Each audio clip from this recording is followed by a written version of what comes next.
Pero el daño ya está hecho y no debe rehusarse la verdad por más tiempo, sean cuales fueren las consecuencias. ¿Es la teosofía una nueva religión?, se nos pregunta. De ningún modo, no es una religión, ni es nueva su filosofía, pues como ya se ha declarado, es tan antigua como el hombre pensador. Sus principios no se han publicado ahora por vez primera, sino que han sido cautelosamente comunicados y enseñados por más de un iniciado europeo, especialmente por el extinto Ragón. Más de un gran erudito ha declarado que no ha existido jamás ningún fundador religioso, sea ario, semita o turanio, que haya inventado una nueva religión o revelado una nueva verdad. Todos aquellos fundadores fueron transmisores, no maestros originales. Fueron autores de formas y de interpretaciones nuevas, pero las verdades en que se apoyaban sus enseñanzas eran tan antiguas como la humanidad. Así escogían y enseñaban a las masas una o más de las muchas verdades reveladas oralmente a la humanidad en un principio, y conservadas y perpetuadas por transmisión personal, hecha de una a otra generación de iniciados en el adita de los templos durante los misterios, realidades visibles tan solo para los sabios y videntes verdaderos. Así es como cada nación ha recibido a su vez algunas de las verdades susodichas, bajo el velo de su simbolismo propio, local y especial, el cual, andando el tiempo, desarrolló un culto más o menos filosófico, un panteón bajo un disfraz mítico. Por esto Confucio, en la cronología histórica, un legislador muy antiguo y un sabio muy moderno en la historia del mundo, es señalado enfáticamente por el Dr. Leye 118 como transmisor, no como autor. Como él mismo decía, yo únicamente transmito, no puedo crear cosas nuevas. Creo en los antiguos y por lo tanto los amo. También los ama la que escribe estas líneas y cree, por tanto, en los antiguos y en los modernos herederos de su sabiduría. Y creyendo en ambos transmite ahora lo que ha recibido y aprendido por sí misma a todos aquellos que quieran aceptarlo.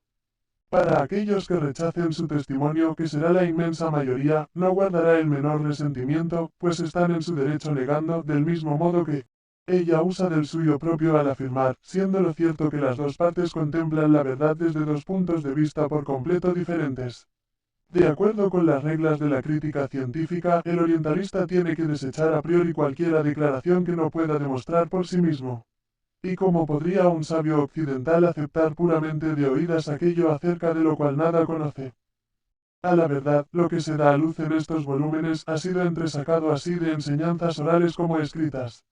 Esta presentación primera de las doctrinas esotéricas está basada sobre estancias que constituyen los anales de un pueblo que la etnología desconoce. Están escritas aquellas, según se afirma, en una lengua que se halla ausente del catálogo de los lenguajes y dialectos que conoce la filología. Se asegura que han surgido de una fuente que la ciencia repudia, esto es, el ocultismo, y finalmente son ofrecidas al público por el intermedio de una persona desacreditada sin cesar ante el mundo por todos cuantos odian las verdades venidas a deshora o por los que tienen alguna preocupación particular que defender. Así es que el repudio de estas enseñanzas es cosa que puede esperarse y aún debe esperarse de antemano. Ninguno de los que se llaman a sí mismos eruditos en cualquiera de las ramas de la ciencia exacta se permitirá mirar estas enseñanzas seriamente. Durante este siglo serán escarnecidas y rechazadas a priori, pero en este siglo únicamente, porque en el siglo X de nuestra era, comenzarán a conocer los eruditos que la doctrina secreta no ha sido ni inventada ni exagerada, sino por el contrario, tan solo bosquejada, y finalmente que sus enseñanzas son anteriores a los Vedas. No es esto una pretensión de profetizar, sino una sencilla afirmación fundada en el conocimiento de los hechos. En cada siglo tiene lugar una tentativa para demostrar al mundo que el ocultismo no es una superstición vana. Una vez que la puerta quede algo entreabierta, se irá abriendo más y más en los siglos sucesivos. Los tiempos son a propósito para conocimientos más serios que los hasta la fecha permitidos, si bien tienen todavía que ser muy limitados. No han sido los mismos Vedas escarnecidos, rechazados y llamados una falsificación moderna, no hace todavía 50 años.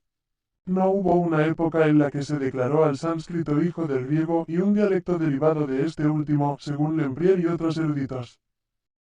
El profesor Max Müller dice que hasta 1820, los libros sagrados de los brahmanes, los de los magos y los de los budistas, eran desconocidos, dudábase hasta de su existencia misma, y no existía ni un solo erudito que hubiese podido traducir una línea de los Vedas, del Zend-Avesta o del Tripitaka budista, y ahora está demostrado que los Vedas pertenecen a la antigüedad más remota, siendo su conservación casi una maravilla.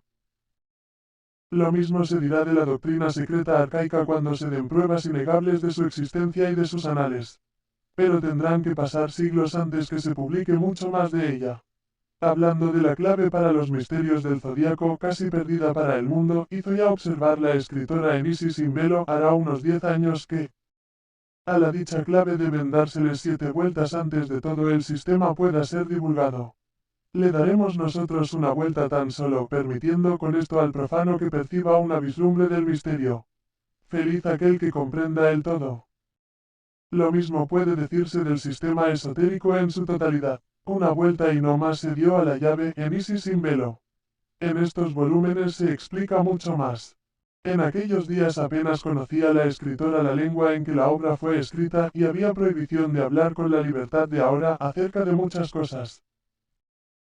En el siglo XX, algún discípulo mejor informado y con cualidades muy superiores podrá ser enviado por los maestros de sabiduría para dar pruebas definitivas e irrefutables de que existe una ciencia llamada Gupta Vidya, y que, a manera de las fuentes del Nilo en un tiempo misteriosas, la fuente de todas las religiones y filosofías en la actualidad conocidas por el mundo, ha permanecido durante muchas épocas olvidada y perdida para los hombres, pero ha sido encontrada por fin.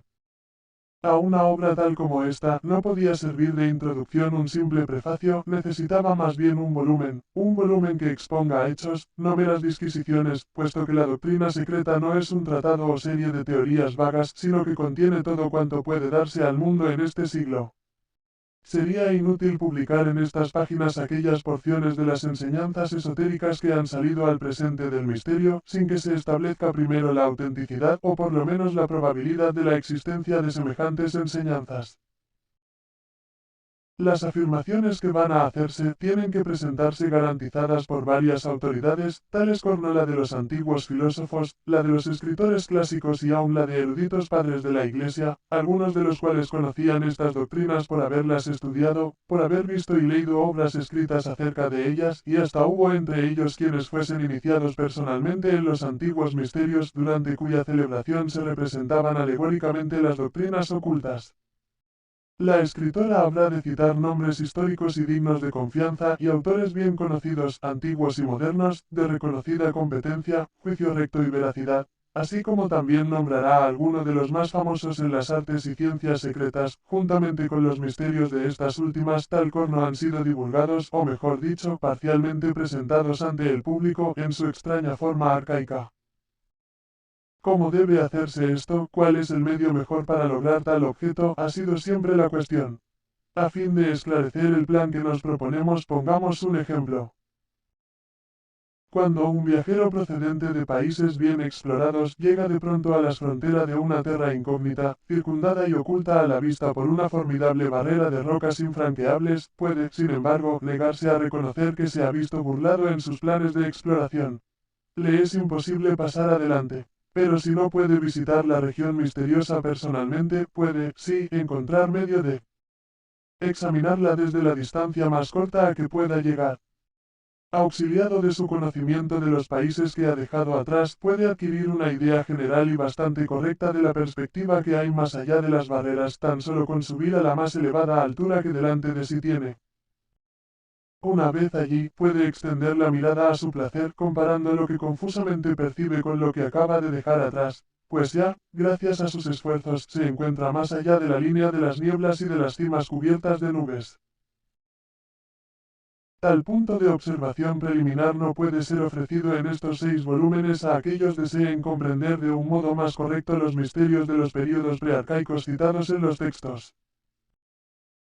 Pero si el lector tiene paciencia y quiere echar una ojeada al presente estado de las diversas creencias existentes en Europa, compararlas y contraponerlas a lo que la historia refiere de las épocas que directamente precedieron y siguieron a la era cristiana, podrá encontrar todo esto en un futuro volumen de la presente obra.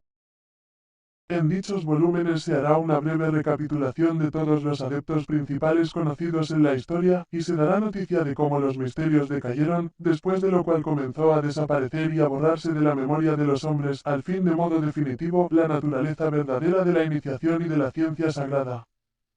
Desde aquel tiempo sus enseñanzas se hicieron ocultas y la magia fue conocida muy frecuentemente bajo un nombre venerable, pero a menudo expuesto a interpretaciones erróneas de filosofía hermética.